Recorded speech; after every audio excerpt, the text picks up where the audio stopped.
It's hard to describe Peer Gynt in a few words because it's such an epic play and it's so long and big, but I can say maybe the idea of Peer Gynt as a character is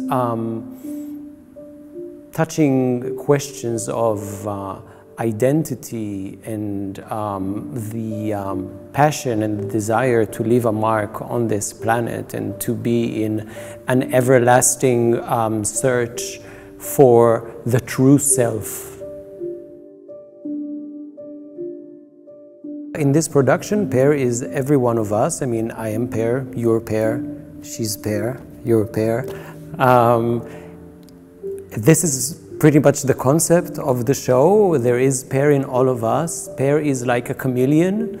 It's someone who is changing all the time, changing the identity, changing places in life, locations, but always looking for the essence of the self.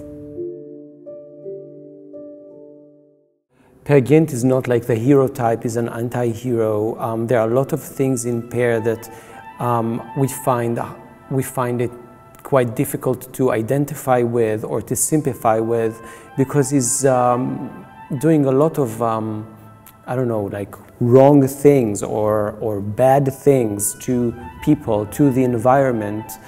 But Peer Gynt is also a boy, maybe like a Peter Pan for adults, someone who got stuck in a very early age and tried to make something out of himself, make something out of this life, out of the difficult circumstances of his life, and he doesn't really have the tools to search in the right direction, and he ends up lost.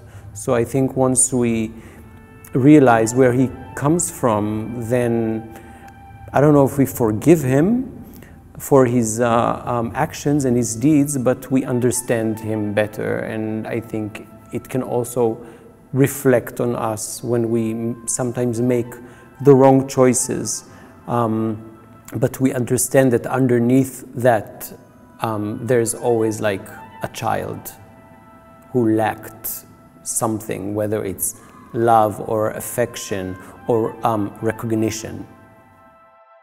I think Peer Gynt is one of these plays that will always be relevant, and it really depends on when you play it and the era, but right now when you look at the constant need of people to look at themselves or be self-occupied with oneself.